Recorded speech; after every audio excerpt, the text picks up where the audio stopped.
और पहले आधार कार्ड का इतना ड्रामा करके आप कह रहे हैं कि आधार कार्ड तो हम नहीं लेंगे डॉक्यूमेंट्स में। जो कहर हमने नोटबंदी के वक्त देखा था, आज हम वोटबंदी के वक्त भी उसी लोकतंत्र की चोरी को देख रहे हैं। चुनाव की सीजन में भाजपा का इस तरीके का हिंदू मुस्लिम करना, घुसपैठिया बांग्लादेशी करना, दलित आदिवासियों के अधिकार छीने जा रहे हैं, मुसलमान छीन रहे हैं। बिहार में जो इलेक्शन कमीशन के माध्यम से सरकार, जो केंद्र की सरकार है, जो मतलब लंबे समय से इलेक्शन कमीशन केंद्र के सरकार के इशारों पे चलता आया है, हमने देखा है। हम देखते हैं लगातार अलग अलग देशों में, राज्यों में भाजपा जातिगत रूप से हिंसा भड़काने की कोशिश करती है, धर्म के आधार पे हिंसा भड़काने की कोशिश करती है।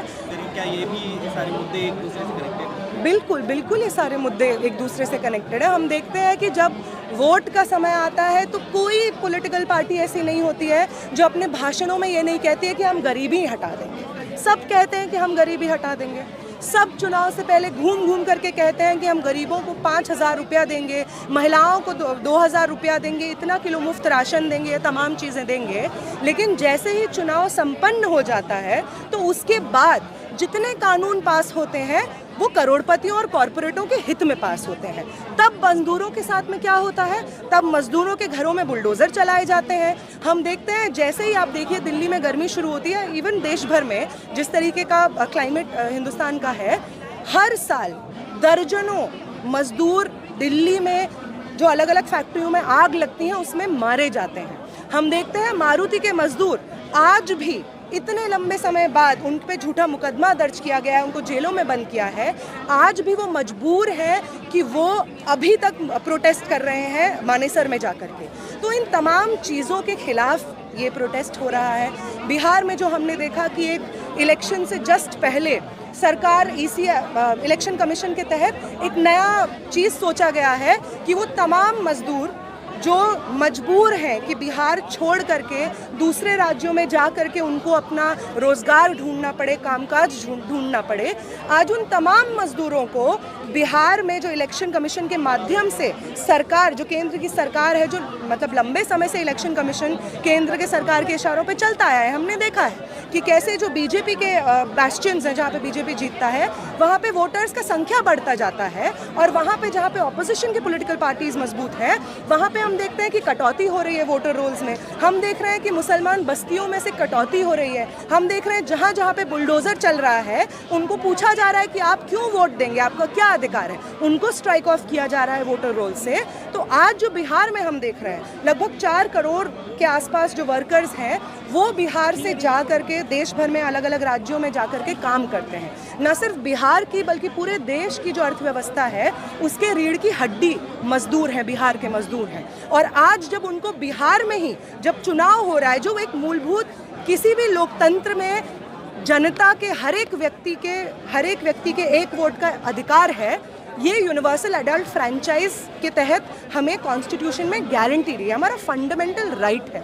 और आज जब इन तमाम मजदूरों से 4 करोड़ बिहार के मजदूरों को ये बोला जा रहा है कि आप तो सिटीजन ही नहीं हैं, आपको प्रूफ करना होगा, और पहले आधार कार्ड का इतना ड्रामा करके आप कह रहे हैं कि आधार कार्ड तो हम नहीं लेंगे डॉक्यूमेंट्स में, उसके खिलाफ भी हम लोग यहाँ पे प्रोटेस्ट पे उतरे हैं। जो कहर हमने नोटबंदी के वक्त देखा था, आज हम वोटबंदी के वक्त भी उसी लोकतंत्र की चोरी को देख रहे हैं। इन तमाम मुद्दों पे हम यहाँ पे इस वक्त जनता मंच पे हैं। मुद्दे पर ही चुनाव जीतना चाहते हैं, बिहार में भी इस तरीके से आपको लग रहा है? क्योंकि यहाँ पर कांवड़ का विवाद आता है यूपी का, या फिर दिल्ली में नाम बदलने की राजनीति, हर जगह भाजपा इसी तरीके के भाषण के नाम पर सारी चीज़ें। ये तो मतलब जाहिर सी बात है, जो आरएसएस भाजपा जिसकी आइडियोलॉजी, मतलब जिस आरएसएस से भाजपा की आइडियोलॉजी आती है, उस आरएसएस के फाउंडेशन में निहित है कि ये पूरा देश जाति के आधार पर, रिलीजन के आधार पर बटा हुआ है। वो मानते हैं कि जो इस देश में मुसलमान और ईसाई हैं वो द्वयम दर्जे के सिटीजन होने चाहिए। आरएसएस के आइडियोलॉग्स ये कहते हैं, भाजपा के आइडियोलॉग्स ये कहते हैं। हम देखते हैं लगातार अलग अलग देशों में, राज्यों में भाजपा जातिगत रूप से हिंसा भड़काने की कोशिश करती है, धर्म के आधार पर हिंसा भड़काने की कोशिश करती है।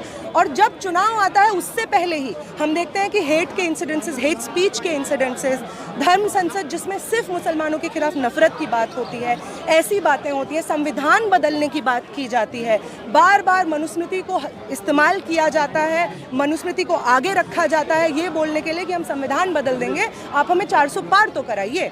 तो साफ सीधी बात है कि वो चुनाव जो इन मुद्दों पे होता है कि जो भी सरकार आए सत्ता में, उसका ये काम है कि देश की जनता, देश के मजदूर, देश के आम लोग, नागरिक उनके हित में काम करे।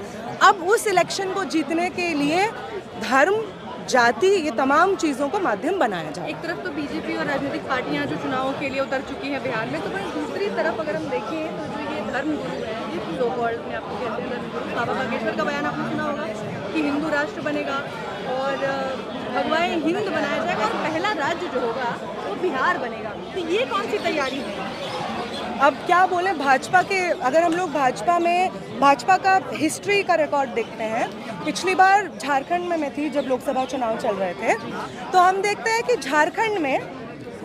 झारखंड ऐसा देश है जिसका बॉर्डर नहीं है किसी भी, मतलब एक्सटर्नल इंटरनेशनल बॉर्डर्स, एक इंटरनेशनल बॉर्डर झारखंड का नहीं है।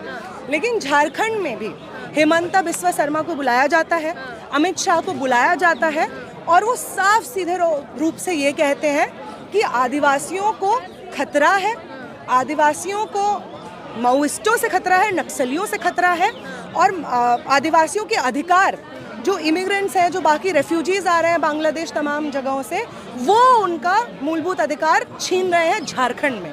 आप समझिए, झारखंड ऐसा देश जिसका एक इंटरनेशनल बॉर्डर नहीं है, उस देश में आकर के इस तरीके के भड़काऊ भाषण देना, उस देश में धर्म के आधार पे, जाति के आधार पे इस तरीके की टिप्पणी करना, साफ तौर पे उनका जो इलेक्शन लड़ने का एजेंडा है वो क्लियर है। जिस जगह पे चुनाव होते हैं उस जगह पे जाकर के इनके प्रमुख नेता जाते हैं। हम देखते हैं लोकसभा चुनाव में ही ये टिप्पणी जो मैं अभी कह रही थी कि आप हमें 400 पार तो करवाइए, हम संविधान बदल देंगे, ये और कुछ नहीं, ये सिंपली रिजर्वेशन और इस तरीके के तमाम कॉन्स्टिट्यूशनल अधिकार जो हमें संविधान देता है उनके ऊपर अटैक था।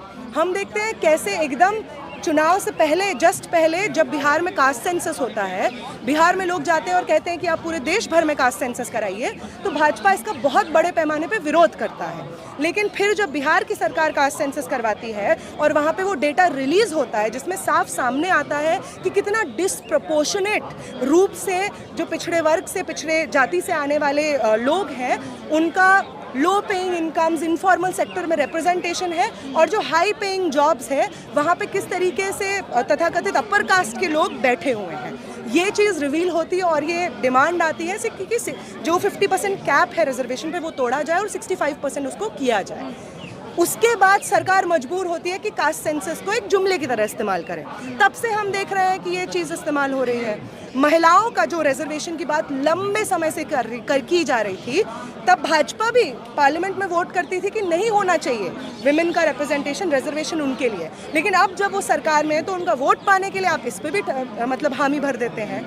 तो हमेशा हर जगह पे चुनाव की सीज़न में भाजपा का इस तरीके का हिंदू मुस्लिम करना, घुसपैठिया बांग्लादेशी करना, दलित आदिवासियों के अधिकार छीने जा रहे हैं, मुसलमान छीन रहे हैं, कम्युनिस्ट छीन रहे हैं, नक्सली छीन रहे हैं, इस तरीके की बात करके लोगों को बांटना बहुत आम बात है। क्योंकि साफ सीधे रूप से अगर रोजगार की बात पूछी जाएगी भाजपा से तो वो बुरी तरीके से फेल होगी, शर्मसार होगी। स्वास्थ्य की बात पूछी जाएगी तो पूरा कोविड का जो महामारी हुई थी जिसके बाद करोड़ों लोग मारे गए वो याद करवाया जाएगा। अगर महिलाओं की सुरक्षा की बात होगी तो बजरंग मुनि, बृजभूषण शरण जैसे लोग जिनको भाजपा पनाह देती है उनका नाम गिनाया जाएगा। अगर सोशल जस्टिस की बात होगी तो तमाम भाजपा शासित राज्यों में किस तरीके से आदिवासियों, दलितों के साथ में मारपीट होती है, उनको लिंच कर दिया जाता है गौ रक्षा के नाम पर, दलित महिलाओं का रेप किया जाता है, इसके बारे में बात होगी।